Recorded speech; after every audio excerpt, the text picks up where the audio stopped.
God. Someone's got way too much time on their hands. Welcome, everyone, to Oye, Dimelo. This is Don Dino Espesini. I'll be your host for tonight. I'm here with Jason. We also have Steve Des, and we have JP, and we have Raymond. And Naomi is at a Dodgers game, but she is in here with us in spirit. There she is. Yeah! Give it up to the Dodgers. Not really. Go Padres. That's all I got to say about that. So I picked the movie for tonight or today, depending when you're watching this. The movie is Matar A Un Muerto, or in English title, Killing the Dead. It's a movie from Paraguay, represent, from 2019.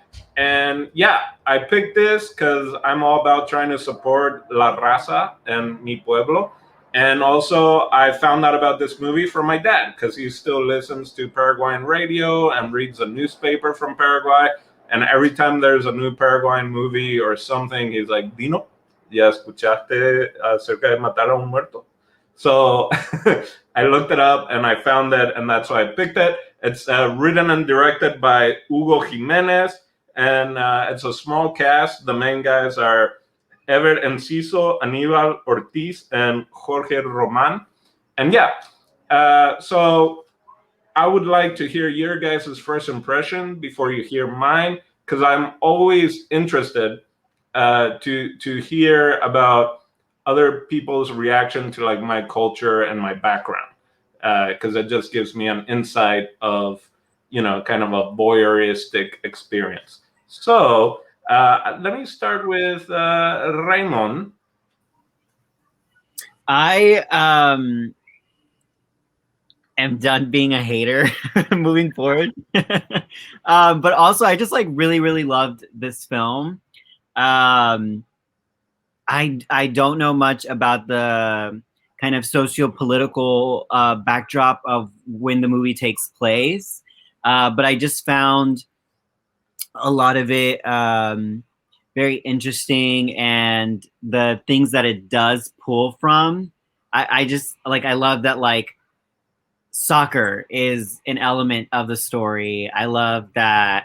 I think there's like a narration element about how people are, like families gathering around the radio, just like all these things in contrast with the story that's actually being told. I just thought it was super dope. Huge fan, and I think structure-wise, it was just really neat and beautiful. As a writer, I was just like, I know exactly what I'm expecting from this film. It's hitting like all the spots that I want hit. So I was a happy camper all the way through. Nice. Very cool. JP? Well, I think South America out of the three is the worst of the Americas. So, I'm just effing. To be honest, like I saw the first 20 minutes of this film without subtitles on because I was hoping that I knew enough Spanish to like get through it. It did not, so I ended up watching it last minute with the English subtitles on. And to be honest, like this was one of the few films that I went in this one blind. I had no idea what the backstory was at all. I knew nothing of the history that this film took place. So I was literally in the dark for most of the film. And it's strange because it has a very short runtime. It's an hour and 30 minutes long. And it's weird because there was moments of where I couldn't tell if I was supposed to be in suspense or anything of that sort. But I think like the thing that my first initial thought was whoever did the makeup and the set, even though the set is obviously the outside, the environment, they did a really good job, especially during the storm sequences. It does seem like there's a storm coming, and the dead bodies that we see in the film, like one of the best looking dead bodies that I've seen. Like I knew that those motherfuckers were dead. Like, it's so gross. But overall, it was not. I kind of wanted more from the movie, but I think it's because the short runtime, you kind of get what you're given. So I really did want more from this film, and I think a part was not only did it end in a way that I didn't expect it to end. But also I was still very much wanting to learn, like, why are they doing this? Why is this their job, you know? Yeah. So my initial thought, I wanted more, and yeah, that's it. Like I didn't hate the film, but I was kind of like wanting a bit more out of it, but I would probably give it a second viewing, to be honest, because you guys hear it all the time when I see the movies. I miss a lot of things. So I think I'll have to give it a second watch, and we'll just say that. Very cool. I'll let Naomi go next since she can speak right now. She's socially distant. Hi. So. How's it going now? Okay, so Let's go Rams! I saw this in Portuguese. I didn't understand half the movie, but what I did get to understand was like, what the fuck are you doing? What is it that you're doing? Like, I was just able to catch little messages in Portuguese because it sounds so much Spanish. Pero lo que sí me fijé, what I did notice was the lighting that they used throughout the whole like film. I was really impressed on the light. I'm like, yeah, they're doing this out in the motherfucking forest. There's the light. So I'm just a big fan of the light that they use. Just saying. Nice. Initial thoughts there. I love that you got a baseball glove. Have you ever caught a ball? Sorry, this is a sidebar. Have you caught a foul ball or a home run before? Not since I was in, but right now we're on the right field, and these guys from the center are just tossing balls over here. Nice.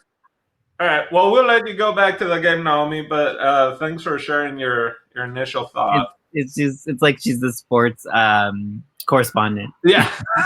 we'll go back to the Dodgers game later to get another report of the score.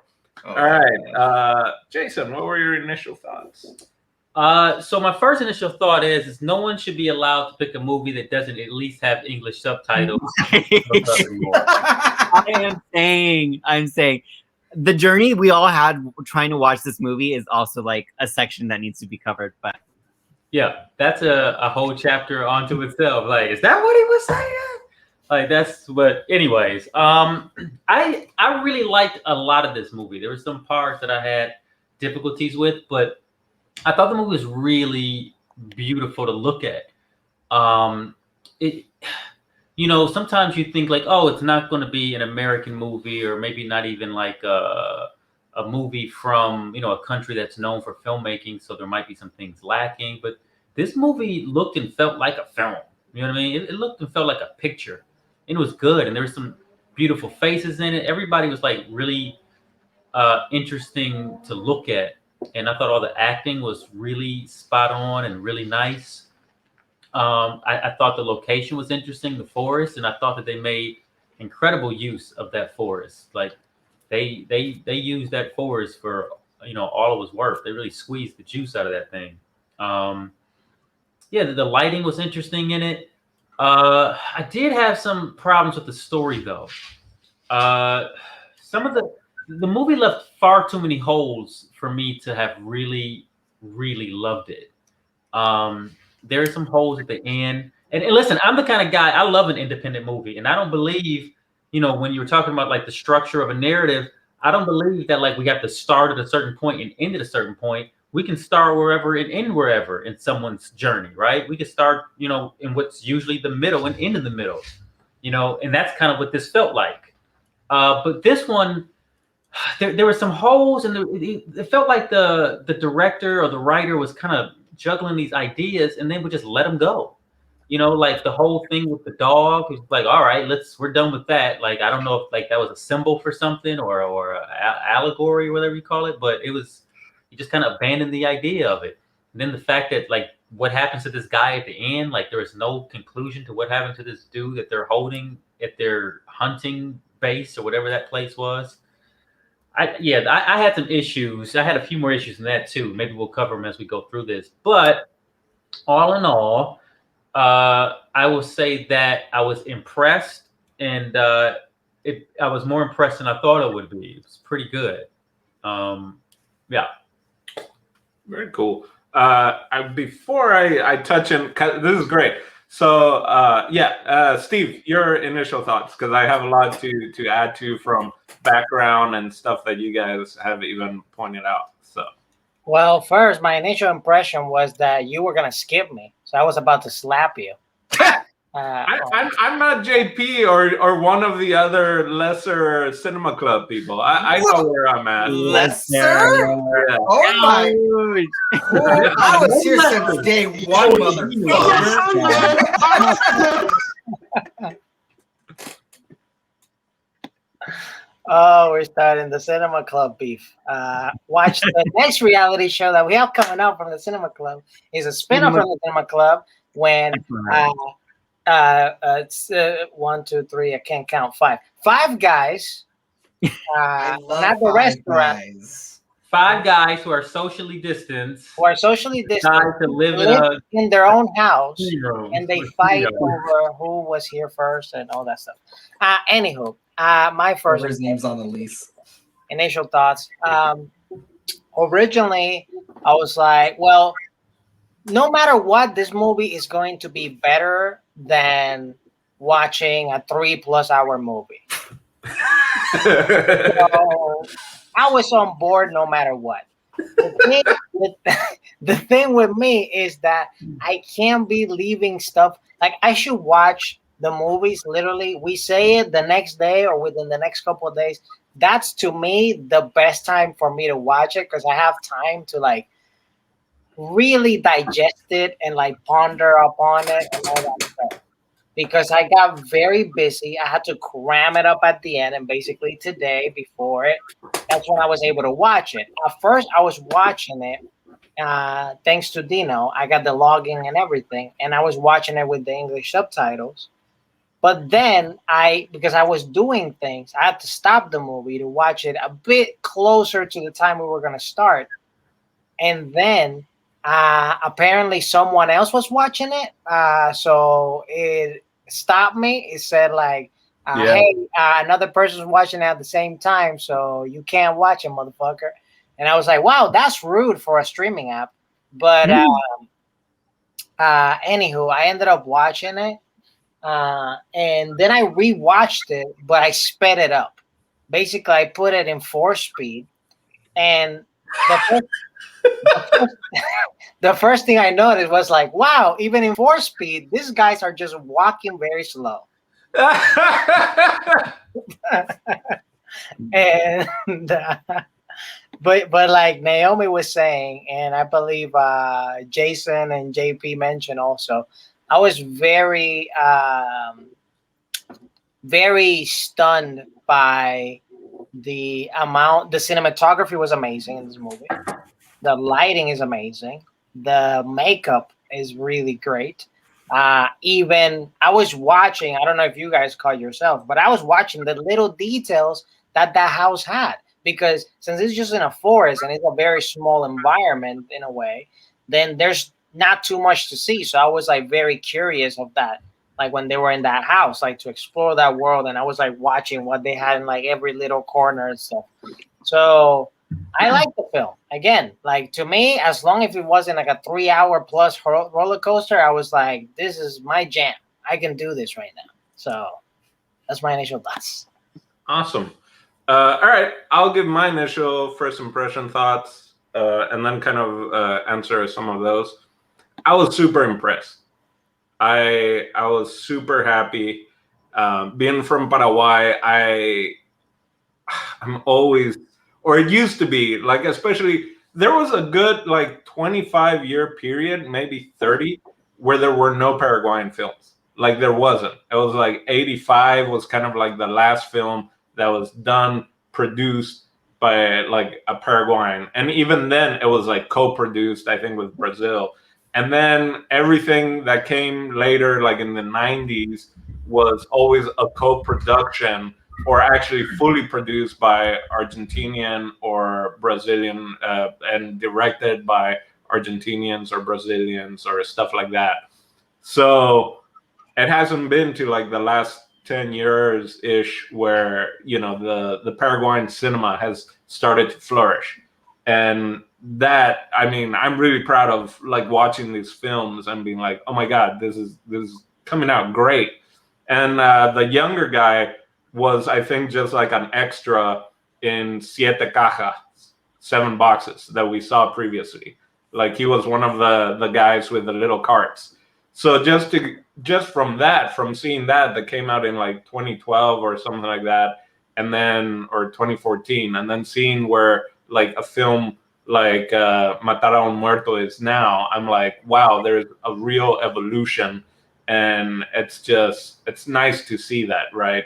Especially like you guys pointing out like the acting and the makeup and all that, because I always had that kind of like cringiness to when I would watch even theater when I was in Paraguay, and I would always be like, oh my God, it's so kind of like overacted. And maybe that's just me, you know, being all high and mighty or whatever of having studied more theater and stuff like that, that I just, you know, I might look down on it from, you know, having this outside perspective. So that, as you know, just with that, I really enjoyed the film. Also, let me shout out to Hugo Jimenez, the writer director, because we were having that issue of finding a version with English subtitles. Because I didn't realize that it was going to be Guarani. You know, pretty much 98% of the film, which is the Paraguay has 2 official languages, Espanol and Guarani.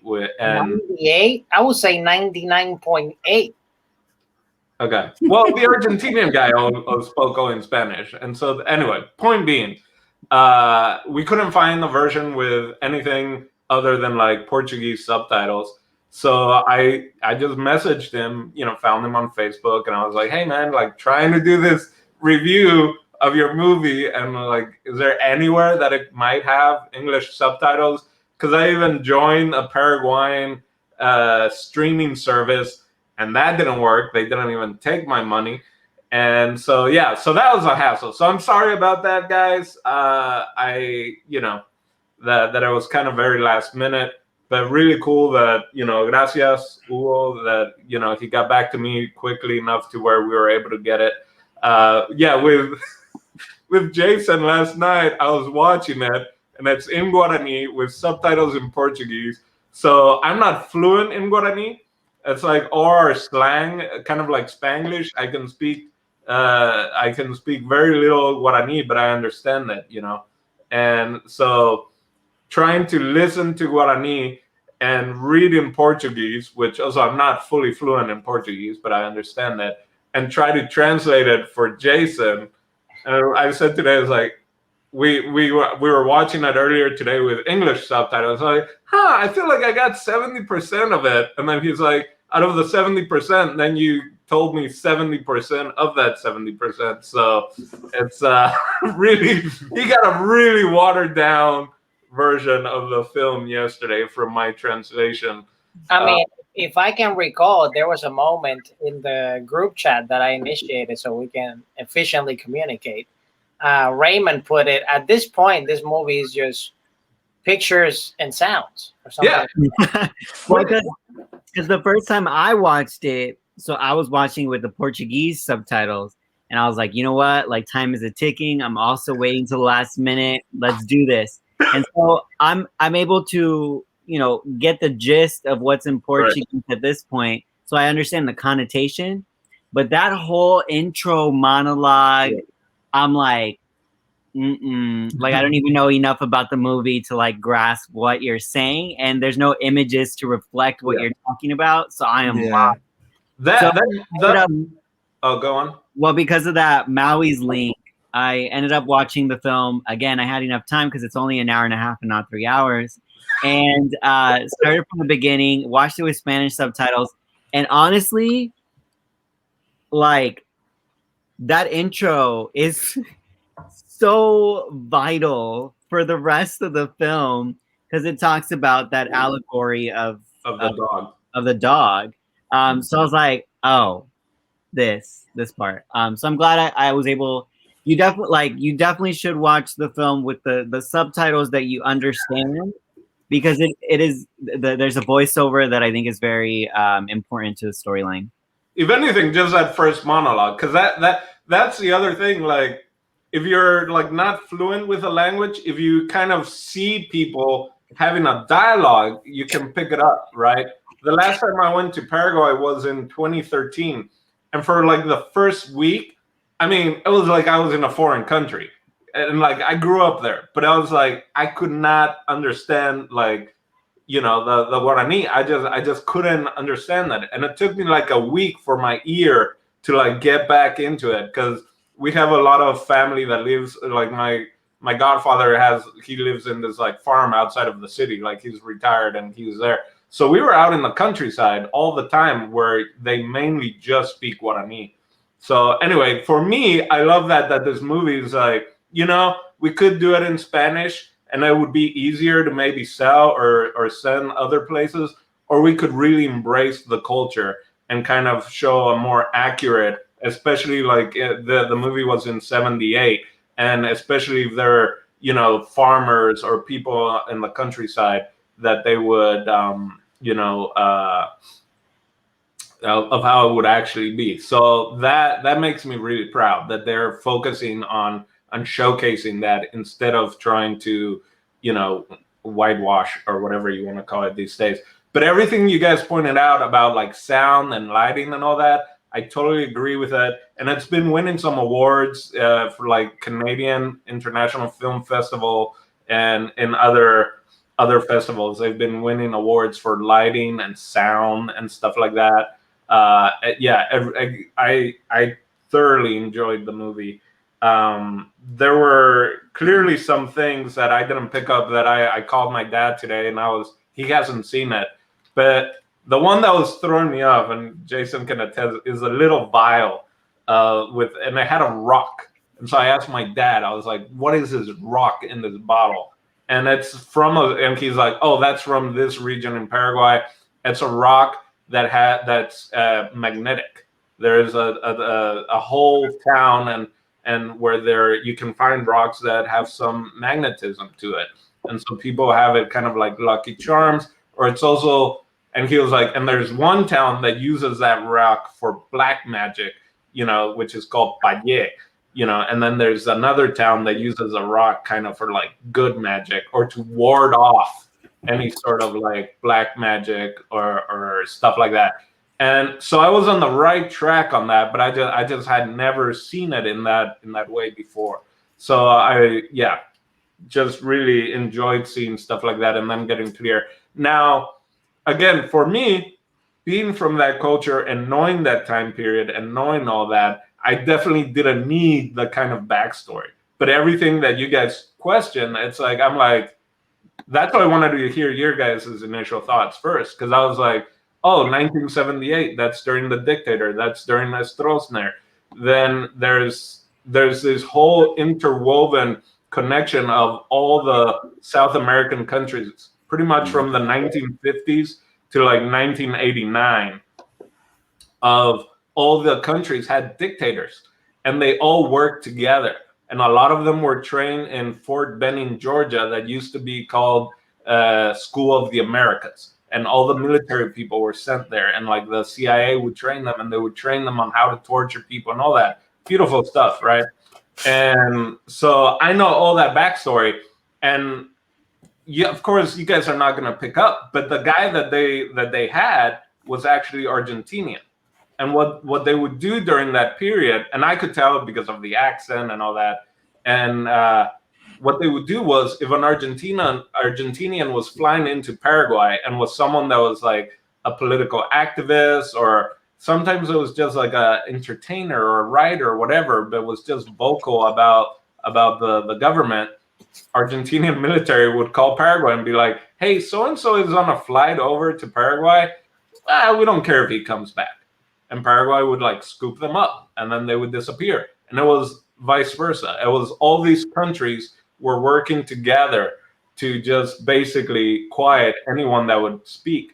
And it's a horrible time period that is kind of seen as just being at times swept under the carpet and stuff like that. for instance, in Argentina, they would, and it was usually college students. It was usually people that were studying and starting to question things and like, what is this? And philosophizing and all that. And they would, in Argentina, they would fill up airplanes and fly over the ocean and throw the people out, come back and land in the airport, fill it up, fly out the ocean, throw people out. And they did that all day.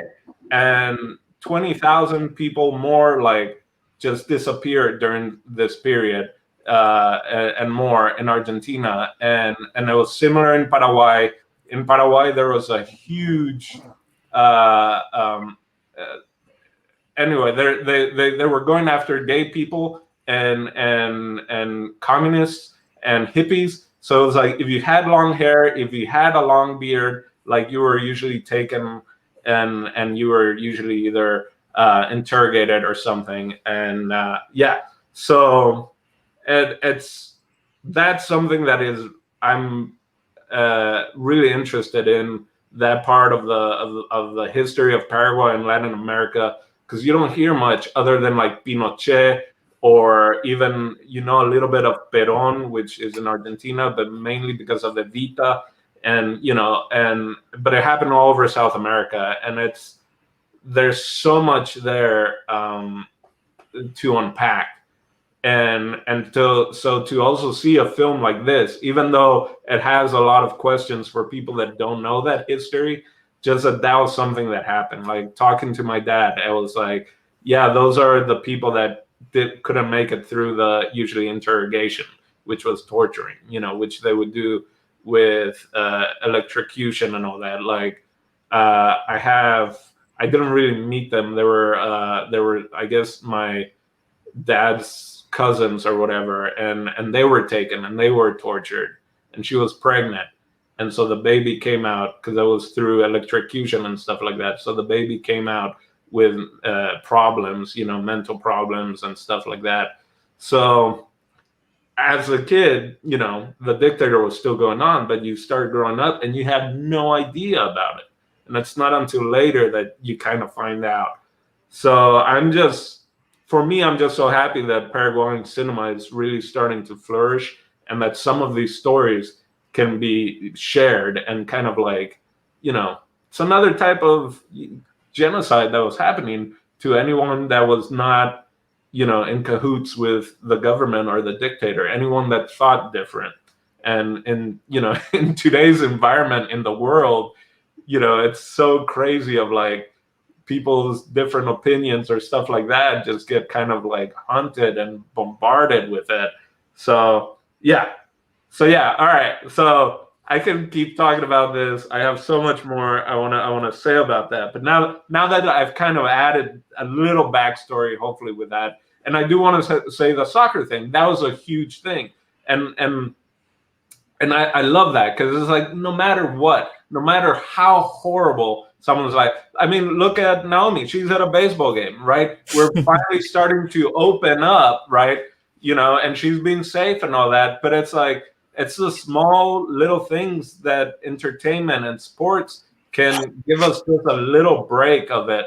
So it is kind of like one of those, like, you're doing horrendous work, right? Like burying bodies of people that were tortured, but that's what you have to do because that's your job. But like, hey, how's soccer? You know, like what's going on? Like, you know, it's such a, like, that's a very, as a beautiful thing, which of course that 1978 World Cup, Argentina ended up winning, and there was this whole thing of like, you know, Argentina, like they were buying the refs and all this, and it was just a whole way of kind of hiding all the military dictatorship going underneath. And if I'm not mistaken, that was the same World Cup where the Argentinian soccer players weren't allowed to have hair if it passed their collar. Like if they were going to be on the team, they had to have it cut, except for maybe Maradona. But like, I think everyone else had to have like clean cut haircut. Anyway, so that's a little bit of backstory, and we talked about a little bit about the language, I guess, barrier for everyone. And we've talked about lighting and all that. Do you have a favorite scene or character And I'll open this to anyone. Well, I just want to give out. I like the scene. Sorry. Okay, sorry. I enjoyed the scene of when he was drinking. He's just in the and then the water, there's like his vanishing point. And he's just in the center, and I'm like, wow, he's having the time of his life. And he's just drinking, like, whatever, water. But he's just like having the time of his life. You can tell a lot by just like him being the center of the frame. That captivated me. Maybe just because he was drinking, I'm sure he was having fun. But like, just the vanishing point of that frame with it. Back to you guys. Something about the drinking moment. Did she say water or the drinking the alcohol? I couldn't. The drinking moment. The drinking moment. Yeah, that was. They were drinking caña, which is sugarcane alcohol, and it's a rough drink. It's not smooth like rum is. Like it is. It's got a kick for sure. Yeah, when he busted that little drink with the palito in it, I'm like, oh, that's Dino right there. Yeah, it is. That's exactly. Those were the biggest Paraguayan thing. It's soccer, it's caña, and it's tereré, yerba mate. You know. So anyway, Raymond, you were also gonna jump in on a favorite scene or character. Yeah, I was just gonna shout out also like the sound design, like as a huge fan of Lost, it reminded me of the smoke monster. And then the costume I thought was really great too. I mean, it's something that I think is so there's so few characters, there's so few wardrobe changes, but you have kind of like same color tones for the main characters, and then when the Argentinian comes, he's wearing this red shirt, which goes in complete contrast with the characters that we've been following for the duration of the movie. I think if she's talking about the sharing of the alcohol and the listening to the football game, that is kind of one of my more favorite scenes, because it is this interesting thing where they're finally finding a way to connect, and it is the sharing of the alcohol, and it is the sharing of the game. And they even give them kudos when Argentina wins the game, which I thought was just really cool. And it gives you, as much as I know very little of the political backdrop, it gives you all these clues and intel as to who's from what and what's going on. So I was able to like pick up on some of those subtleties. And another subtlety that you mentioned, and I keep blanking out on the name of the language. What is the language that they are speaking? Guarani. Guarani. Mm-hmm. Like I recognized that it wasn't Spanish, and figured that it must have been a local language, which I just, even not knowing, like I appreciated that it was probably more close to the reality than what I would expect as like an American viewer. Nice. Anyone else have a favorite scene or character? What I also let me just add this about the language. I'm sorry, guys. I'm just gonna most of the time I'm gonna pick a Paraguay movie now and just you're gonna get history lessons, culture lessons. I mean, how many more you got? Like 8? Sadly, yeah. Well, at this point, 6, because we've watched 2 now, so there's 6 more. But Guarani was a non-written language, so it was from the Guarani Indians, and it was never written. And it's just the way that's what I think is so cool, how it evolved, in the sense that the Europeans came and all that, but the women were usually indigenous women, and so the women were the teachers of the kids, and they would teach kids Guarani. And so like for years it just survived that way, and it didn't really get started to be written down until I think like the 50s or whatever. So I just think that's really cool that pre-Columbine, as in, I don't know if it's in English pre-Columbine, but conquistadors and all that this language from pre-colonial times was able to survive all the way to now even. And it's so part of Paraguayan culture. but also a lot of words in English that have to do with flora and fauna come from Guarani background, like jaguar and piranha and different places, Ipanema. All these places are actually Guarani background. So that language-wise, that also is very cool, I think.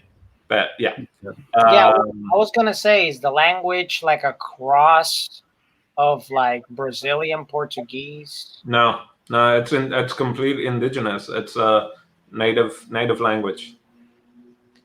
But Brazilian words took as anything like girl from Ipanema. Ipanema is a Guarani word, and so we can get into like the breakdown of the language and all that at at a different point. But it's its own language. It's a indigenous language, and it has survived.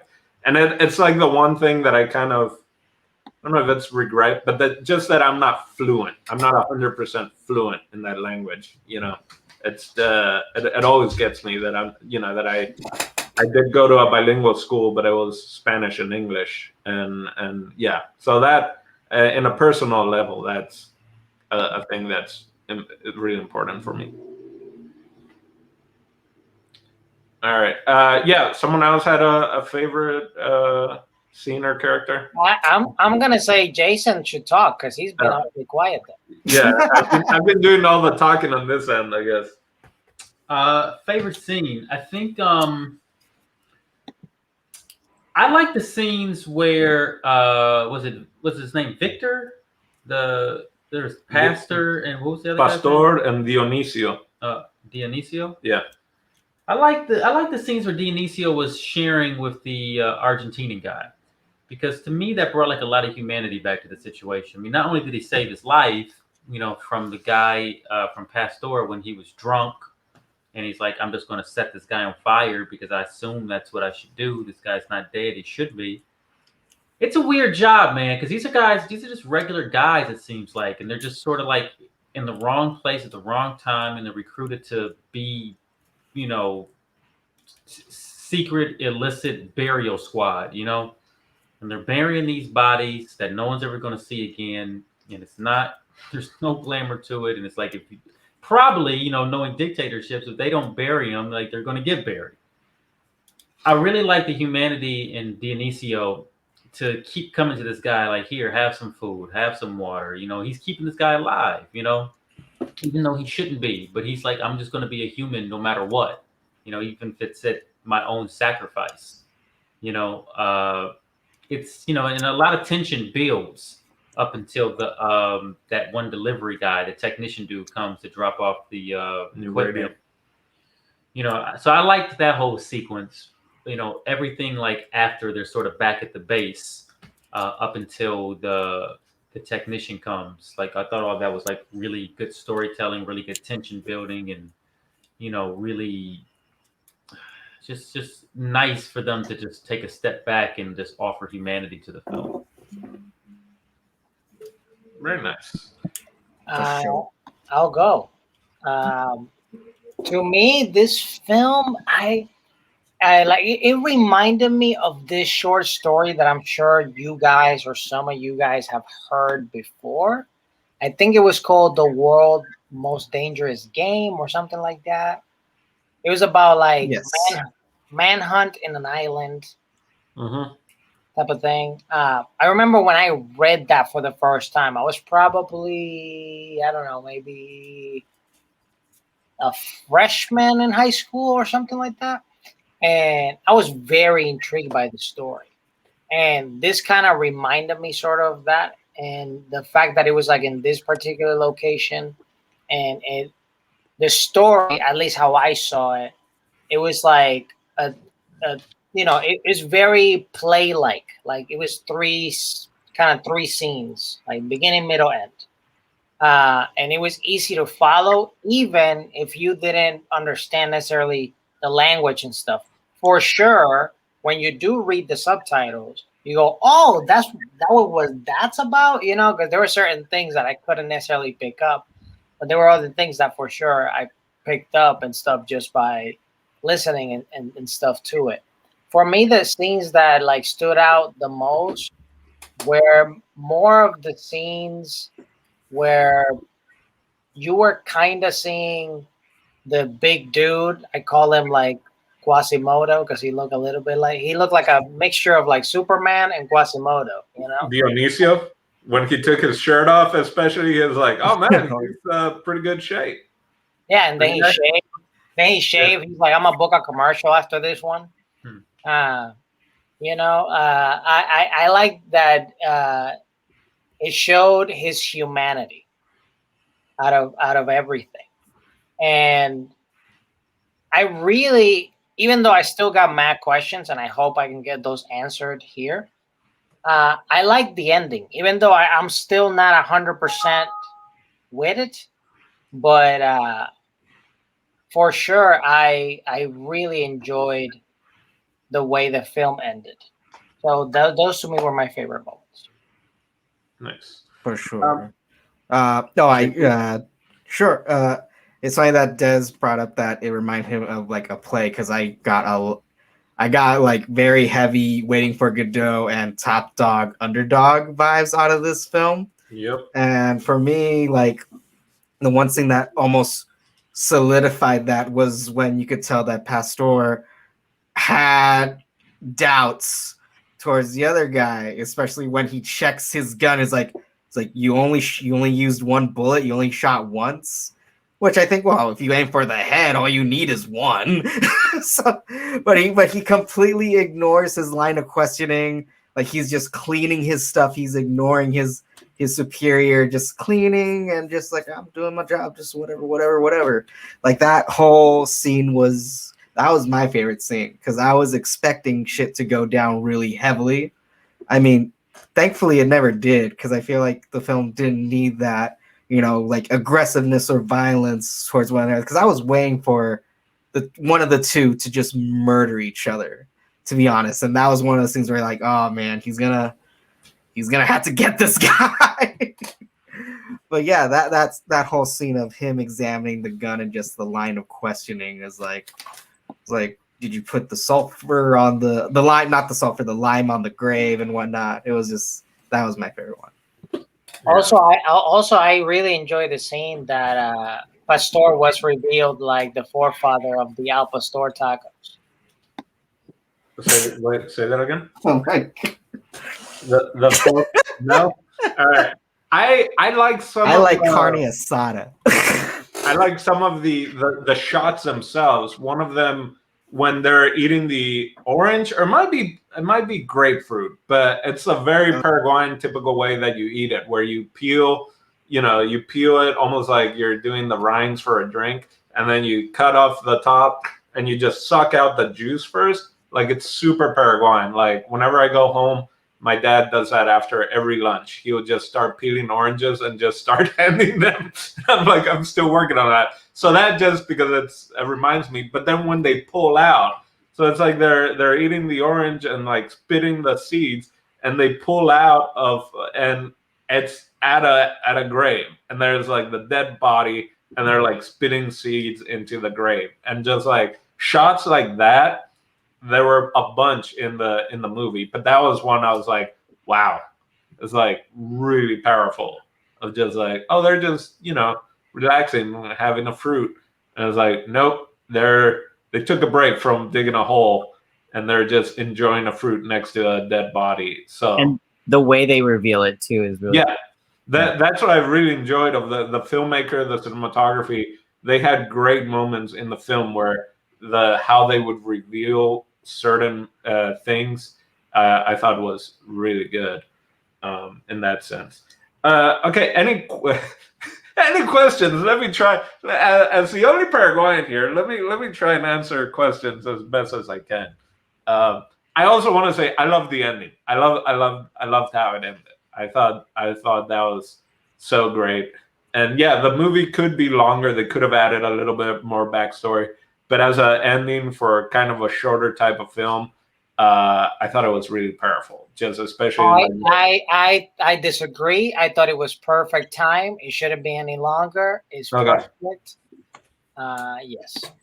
But yeah, the spoilers I had right. The torrential rain and then kind of like through the rain. It's like the opposite of when they're running through the field and you just see their like head bobbing. And it reminded me of Jurassic Park and the Velociraptors, and you just see like the tails going around the field, and like you just see like little heads bobbing. So it's the opposite of that. It's like them running, and then it ends with them stationary under a roof, and then this guy just like walking through the turn. Like the guy could have tried an escape, but it's like, you know what? I'm just gonna come back here, and maybe they'll let me stand under the roof. And it's like so much can happen after that. So much potential. Yeah, Steve, you had a bunch of questions apparently. Yes. So my question, so at the very end there's a chuk chuk poof that goes, right? Wait, what? Was there? Yeah. At the very end there was a shuk shuk poof that goes. No, I don't know what you're talking about. What are you I didn't talking catch about? that then. I had watched no it idea. twice. Are you sure that wasn't outside? Yeah. Can you elaborate? We already said spoilers ahead, right? So just elaborate. Like pause right now because So there wasn't no like gunshot at the end, no. and then afterwards the guy came out of the woods. No. Someone got shot in Puerto Rico, I guess, when you watched that film. Yeah. Someone, have you checked your neighbors? Someone might be. The Argentinian comes out of the woods, but there's no shot. Yeah. I thought I saw like a flash or something. No, That might have maybe, been the thunderstorm because it is during a storm. But I thought I heard like a gunshot sound. No. Maybe it was thunder. Yeah, maybe thunder, lightning. Okay, so Because throughout the movie, you would also kind of hear the growling of the wild dog or whatever. So I don't know if it kind of got loud there for a second or not. But yeah, anyhow, the guy came out. He was hiding. yeah, he was hiding because the technician and them were there, right? So he kind of scrambled, and we didn't know where he went. He like kind of disappeared, and then the technician and his little corporal or whatever, they left. The Rami Malek stand-in guy, they go back, and then they're just kind of like, well, now it's raining, and then the Argentinian decides to come back. So Okay, and then the old guy and the pastor and Dionisio, is it? yeah, So they were co-workers. right. Okay. With Dionisio being like his underling or whatever. Yeah. Sometimes it felt like the writing of Dionisio and Pastor. It was meant to be someone a lot younger. That Dionisio was meant to be a lot younger casted. That's what I thought too. Because it was like these are like both older, almost close in age men. And I don't know close in age, but not a kid. Right. Like he was like the language was like 17 to 21. And he called him Mitai in one point, which is, it's like child or kid, right? Like that's usually like punk kid is kind of what, when they were like, when there was a fight and kind of the push off is like, calling him Mitai is like, you're calling him a child. He's no child. Have you seen him without his shirt? Like that's a full grown man. Yeah, and then even the bit about the smoking and it attracts the ladies or whatever. But he told the Argentinian that too. I feel like that at that point, I feel like that's like his thing now. Like yeah, I feel like Pastor would be the guy just like down the street smoke. Like he's just like old man. That's just Pastor there. I want to say something, because also one thing that happens and we haven't discussed is when he finds that initial dead body, he's just staring at the boob. Yeah. So we can also assume based on that clearly this guy like doesn't really have a life. You know what I'm saying? So it's So hard when you're digging holes, right? I don't know. Yeah, but I still believe that all of that was meant to happen because like this guy's like coming of age, Yes. like Yeah, I hit agree with his that. prime like 21 to 25 or something. It is supposed to be also 1978, right? So that, True. and it's a very Catholic country, right? So there's 14 to 17. yeah, that's what I thought. I thought like he's a farmhand, right? Like in my mind, and knowing Paraguay and all that, I would imagine that it was going to be almost like if it were his son, right? Yeah. But clearly that wasn't the case. But still, like the acting, I was really surprised. I thought it was really well. Yeah. Other questions? Did anyone? Okay, this is my question for you guys. And again, this is interaction that maybe it came out in the subtitles or not. The technician that came over kept saying that Pastor looked like someone he knew, but that he was a coward because he couldn't kill a man or something like that. Was Pastor his actual? Was Pastor the guy?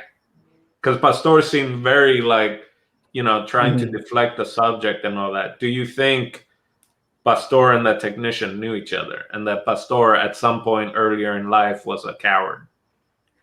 I think so. It read that way, but I think Jason said it in his initial thought, where that seemed like one of the ideas that the writers had, and it was never fully realized because it was such a weird, out of place scene or something to bring up that in the back of my mind is like I don't remember him ever bringing up that he had once in his previous life had to do with music or anything of that sort. But the way that the scene played out, I do believe that the two folks did have history for sure. Okay, I just had a bit of an aha moment because at first I thought that was a throwaway, but as a writer, ideally nothing you put on the page is a throwaway. And so then as I'm hearing you talk about it, I'm like, okay, so like in this former life of his, he was a lot more compassionate. And then for me, this notion of the black dog who's hunting for food and whatnot, for blood rather, from the get-go, like from the second time he mentions the dog, I was like, oh, this is his conscience. Like he's using this scary, mythological kind of story or whatever because he is afraid to kill another man. But by putting it on the dog and his good luck or bad luck, he is now able to say, "Oh no, I can't do the job of killing this man because there's this myth to it." And I think then because of his consciousness and using the black dog, that it is that he probably was the guy that the technician is mentioning is the same person. He's now just trying to like create this fable to distance himself from that version of himself because we see him at the beginning of the film as this guy who's very like cut and dry. He's willing to make like these tough decisions so that he can save his life and do the job that he's meant to do. Well, actually, in that first monologue, when again I watched it a second time, and you said you watched it with Spanish subtitles. I ended up watching it with English subtitles. In the dialogue, he says that he's walking with another guy in front of him, and he says, "And I killed the guy." And then the dog was licking the blood off the dead guy, and that's when the dog kind of goes crazy and wild. But in that, he says that I killed that guy. I did what had to be done, right? But then he's lying. They're lying. Right. And now the other backstory to this, which I was thinking, which is what I was having an issue with age-wise of the time period of it, 78. There was a war in Paraguay, the Chaco War between Paraguay and Bolivia. and then it ended in 35, and like everyone in there, you know, a bunch of, you know, boys were basically going and fighting. Like I had my dad's uncle like followed his brother at like 15 to go and fight, and like faked his age, and then got injured, was sent back, and they're like, oh shit, you're only 15, you can't go back to war until you turn 17 or 18. So I'm thinking that the old guy fought in that war, right? Because he had a rifle, and it was kind of, it looked like a freaking it was a bolt action rifle that was period. And then if that military technician guy came along, it seems like that's maybe where they knew each other, where they had kind of served. So then I'm thinking if he was 17 in that age, and it was this time, that he would be kind of in his 60s, which he looked younger than 60s. But in my mind, with the backstory and history of Paraguay, that's what I'm thinking it was. Like this guy had been through war. Because then he even talked about an injury. He talked about his knee also, right? Anyway, so that I was thinking that was kind of backstory wise that could maybe make sense, right? Like the things that people do during war, the horrendous crimes and all that, and then you're now in this position again where it's like, well, I don't want to kill anymore, but I guess if I have to, I'll get rid of the bodies, right? And it's not until he's like completely plastered that he ends up, you know, like, I'm not even going to kill him. I'm going to try and burn him to death, which I think is way more horrifying than just like shooting someone. And then, the connection of the singing, when he was drunk, he was singing. So I'm like, it is that guy. He was singing when he was drunk. So it's got to be like that. Yes. He's the guy. He was singing drunkily. And to me, it made sense. But anyway. And just to like, I feel like you're just hitting all of the, you know, this is our map and the serial mastermind, and we're like tying it all together.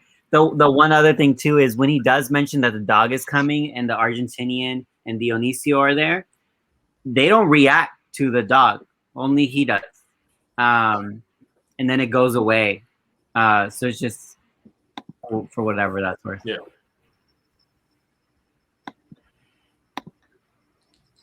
Good job. Good try, Steve. Way to go.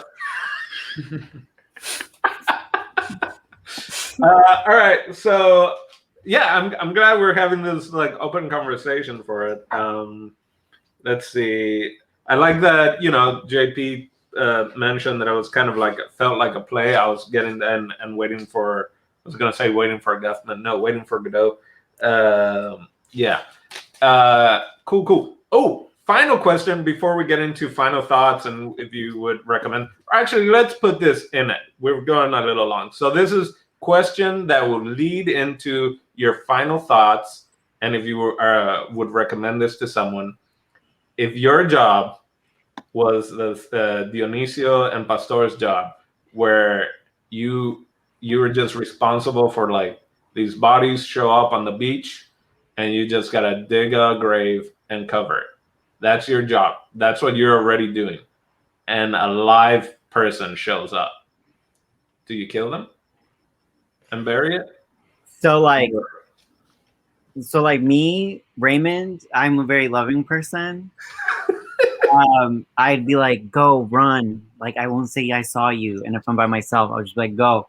But I think like, I'm sure there's a difference between this and like wartime and like life or death and like seeing someone else as your enemy versus not. And so I'm not sure like the reality of it would. Well, okay, so the issue is they're not enemies. But they would still kill him? But that's a question, right? They're like, that's the thing, right? Like he was being tortured. We don't know because it doesn't matter because maybe he did nothing wrong, right? So they don't know why. That's why Dionisio kept trying to ask, like, why are you here type of thing, right? Anyway, but point being, yeah, like, Yeah, it was just a question I thought like, Yeah. JP. Anyway, but go on, Raymond. Like, I just feel in terms of accountability, it's like, well, if you don't kill them, then like it's gonna go back on you. right. That's where my head goes. But yeah. All right. So final thoughts for you, Raymond, and would you recommend this to someone, and who? I thought it was well written. It's beginning, middle, and end. It's a little bit more ambiguous in the ending. I love all the like some symbolism that's included in the film. It feels very well written by this director, who I think does a really great job bringing it to life. I'd be really excited to see what he works on next and what that looks like, because I just have a lot of confidence that he would do another fabulous job on something else. I would recommend it to somebody who is willing to do foreign films, who likes indie cinema. It is a slower paced film, but it is a short running time, so it doesn't feel that way. Just give yourself, the evening to watch it and not wait till the last minute like many of us did. That's funny. Hey, JP, your face popped up next. So, Okay, so like to be honest, like while watching the movie, the only thing that really bugged me was their motivation to keep Mario still alive, because like it's their job to like. I couldn't help, like that was the only thing that bugged me. But the thing is, like if not for that, we wouldn't have a movie. So like it was just like one of those things, like it's your job. Like why are you torturing this man? I felt they were prolonging the inevitable with poor Mario, and like you said, they almost burned him alive, which I feel like is one of the worst ways to fucking go. It's not okay. So like if I was in that position, in order to kind of see it as amoral and not feel guilt towards it, I would almost consider it a mercy killing, because the way that you said it, they're dropped in the ocean. They even said that Mario was lost a lot of blood and he was barely conscious when they found him. I would have reasoned myself saying, no, this is my job, and even if it weren't my job, I'm gonna mercy kill this person right now. So that's my That's my answer for the first question. And would I recommend the movie? I feel that I think most people who are very much into like straight plays and whatnot, and also like Raymond said, like independent film and foreign film, definitely yes. To be honest, I mean, there was a few moments of frustrations for me in the film, especially when it came to motivation and just stuff that I had no idea about the culture or the history of the film. Oh wait, another thing. Definitely people who are into war films, because there is a sect of moviegoers who just love war films, like stuff from World War II and World War One. Like this is definitely not either one of those two, but it is but it is an interesting, like this is basically a war movie. Like let's be real, like it is a war movie, and yeah, I would definitely recommend it to also those sort of folk. Nice. Yeah, and I mean, it kind of, and again, it's not the Vietnam War also, but it is that it's it deals with your conscience, right? Of dealing with, if you're kind of in a war kind of scenario, and you can, military dictatorships will kind of do that to you as well. But it's like, what does your conscience tells you to do? So yeah, I hadn't thought of it that way. Of yeah, are you into war movies or that kind of conflicts in those movies of doing what's right or doing what your job is? Cool. Jason, final thoughts? Then would you just would you kill someone that showed up and your job was to just bury them? Well, the name of the film is Killing the Dead. So, yep. I think. Sorry, buddy. It wasn't in the Indeed breakdown though, right? You're just gravedigger. It's like you're not an executioner. Like I feel like in Waiting for Godot, they were grave diggers too. in fairness, they did try to kill this guy multiple times. Yeah. And every time they got close, either like a guardian angel would show up. One time he stroked out. He had a seizure. And he seizured out and then like he put himself in a catatonic state and they had to like pick him up out the hole and carry him back. I feel like he almost did the job for him. Yeah, I was waiting for him to doing. bury him at that point. I thought he was trying to put himself in a catatonic state to all right, now I'm ready to be executed. I had to like calm myself down, but he couldn't do it. So I mean, maybe if the guy was fighting back a little bit, it would have been easier. I like to think I'd be in the same line of thought as Raymond. I'd be like, whoa, a live body? You better get out of here, man. This place is for dead bodies. Yeah. And just play dumb, like I'd never even seen him. Or like, I don't know, he was a live body. He showed up. I thought only dead bodies were supposed to come here. I would just play dumb. I mean, neither one of those guys were like in service to the military. So it's like, you know, I was paid to bury dead bodies. Not paid, but I was told to bury dead bodies, not live ones. So yeah, I wouldn't have killed that guy either. I think they did the right thing. But I also would have said, hey man, you can't hang out here. You got to get the fuck out of here. You on your own. You know, if you get caught up in here, you're going to get us all jammed up. And I ain't having it. And then I will kill you. So you should go. You don't belong here. I thought it was a well-crafted film. I really did. I thought it was really good storytelling, and I thought the director executed. And the same guy who wrote it directed it, correct? Yes. Yeah, I thought he did a great job, man. He told his story the way that he wanted to tell it. I do still have problems with the ending. I thought I really wanted a conclusion. And I rarely ever do, but with this movie, it's like I just need a well-defined conclusion, man. I need to know where this thing ends, and you know, for it to just end there, just what would kind of make that a conclusion? That's why. Not my story to tell. That's the reason why the gunshot made sense to me, and I wanted. Well, you're in your head as like gunshot. Let me rewrite the ending. Your mind's just like, we'll put a gunshot right here. I think with the guy coming, I would have liked it if he would have got caught, or they all would have got caught with him, and then they would have had to bury the translator out there, or somebody had to die. I feel like. Innocents died that day. Yeah, somebody, one of those 5 last characters in that scene, somebody had to go. And then I would have been like, all right, this thing came to a conclusion. This thing came to like the tension got resolved. I just sort of felt like it did almost feel like a Tarantino-like scene, like that last scene, if it did went to that dark place, because I was expecting it too. It's like, I just felt like at the end, what was all this build up for? You built up all this tension in this movie, and then it wasn't really released at all. But I think that's a good thing. Sometimes you don't have to release, because it's going to continue. It's like, it's not really a bad thing or a good thing. It's his choice of how he wanted to tell the story. It's just something inside of me as a film watcher just felt like I needed a little resolution. You know, I'm hearing what you're saying, and I did. One of the things I did anticipate was this final confrontation between the technician and discovering that the Argentinian has been there. Right. And it didn't happen. I agree that there is kind of this built-up tension that, like, we kind of avoided the major conflict there, right, too easily. I did think so. That's where it did throw me for a loop also, because then when the technician is like, go check your radio, and he's talking, and it's like, did they show up?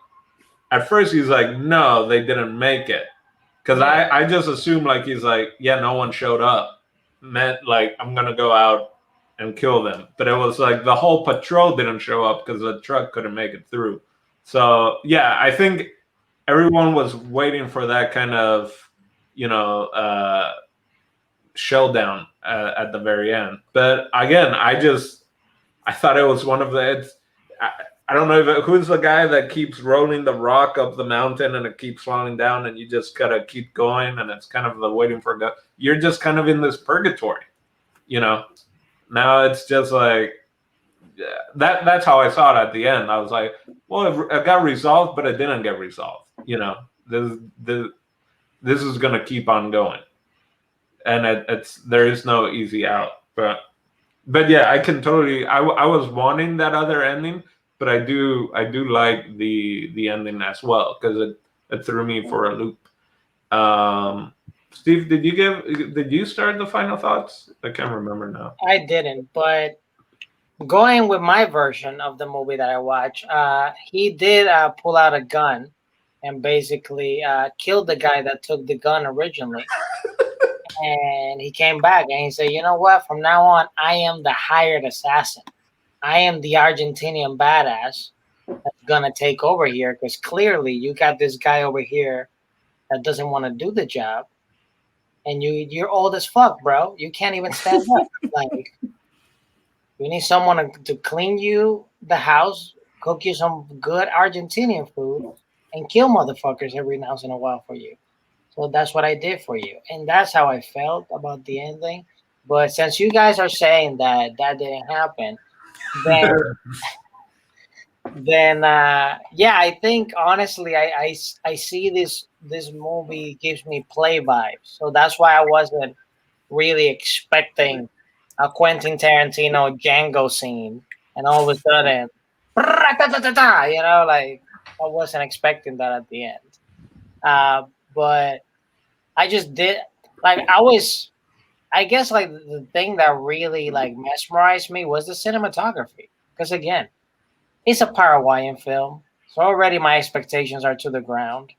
And look at Raymond just going like that. I mean, it's true, man. You never know. Life is about. I feel you though. It makes sense. I totally. I mean, it's not like we have a lot of proof of concept from Yeah, her. and I try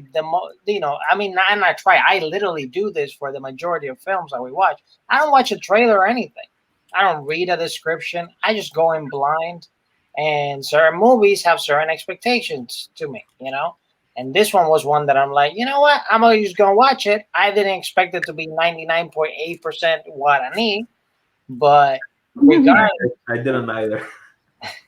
But regardless, I still had a good time. I wouldn't recommend this movie to everybody, though, for sure. This is like one of the movie picks that I would definitely just very select few people. I would like tell them about this film, and it would be mainly people that are really into film, like foreign films, or people that are really like straight plays. Those are the people that I would recommend this, because I don't think your regular average movie watcher will enjoy this type of film.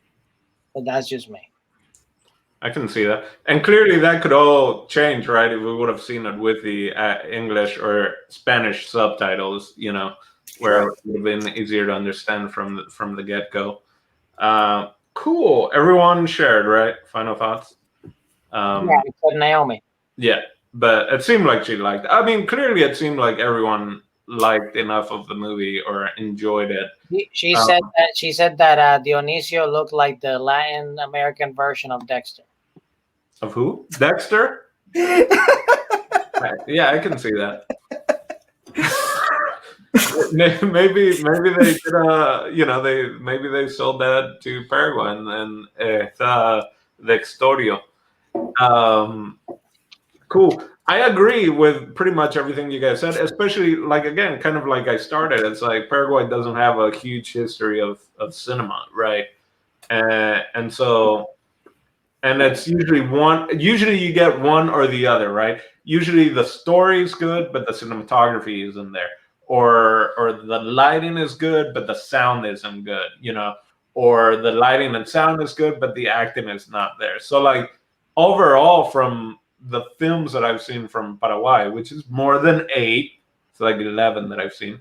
Now, I feel like this was the one that had like the most cylinders all firing at the same time.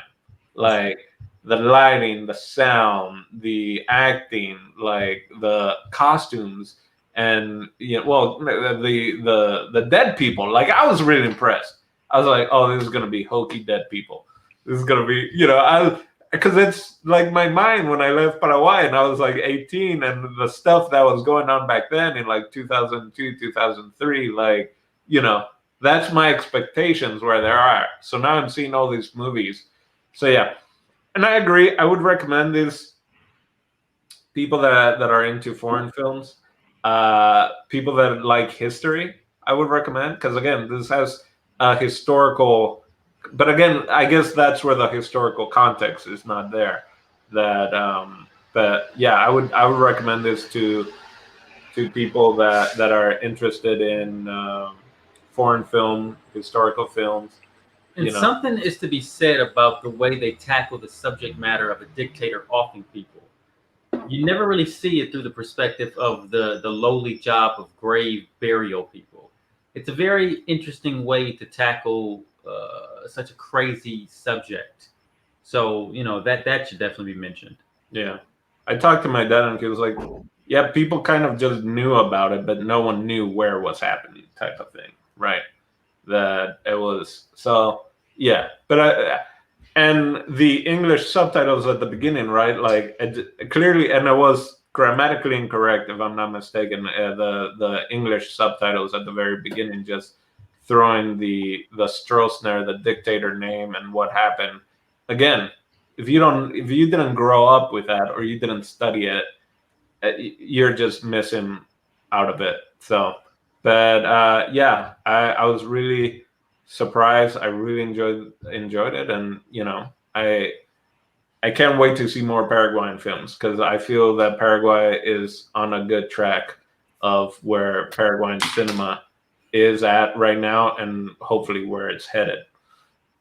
With that in mind, everybody give their final thought? Yeah, I believe so. Well then, Steve. Oh my God, JP, are you sure you're not Paraguayan? Oh, because my polo? Because I mean, there's kind of a resemblance there, I feel like. Right? Definitely close. If you got a crib. That could be your abuelo or something, maybe. Oh man, my grandfolks wish they had facial hair like that. They don't. Nice. All right, Steve, who's next? Who's next? Who's next? Technically, it was the person that was at a baseball game, but she gave me the authority to skip her over, and is Mr. Jason. Whoa, I'm so unprepared.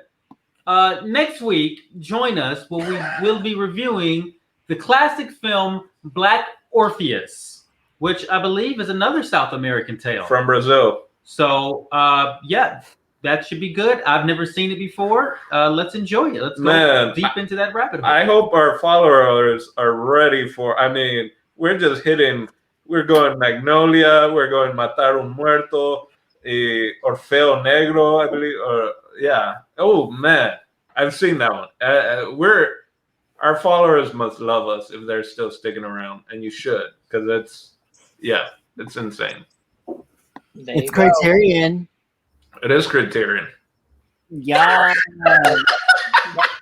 You could be in any Criterion commercial or trailer. Like you see the trailer, and then Raymond just comes out. It's Criterion. I know Michaela's gonna love this one then. That's dope, and I've never seen it. I'm really excited. Yeah, awesome. Well, for JP, Raymond Arturo Perez, El Don Dino, Jason Echols, and me, Steve Des TV. We'll catch you next week. Pew, pew, pew. Bye. Arriba Paraguay. Arriba, arriba. Hi, I'm JP Serno, and welcome. Hi, I'm JP Serno, and thank you for watching Oye Dimelo. Hi, I'm JP Serno, and thank you for watching Oye Dimelo. Fucking shit. Okay. Hey, I'm JP Serno, and thank you for watching Oye Dimelo. Right? Jesus Christ. And as soon as it's the third one, because this is the third one, right? I am JP Serno, and thank you for watching Oye Dimelo.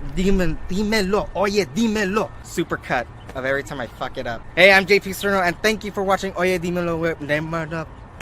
Hey, I'm JP Serno, and thank you for watching Oye Dimelo Network. And click here for additional videos, and don't forget to subscribe. The lonely singles in your neighborhood already did.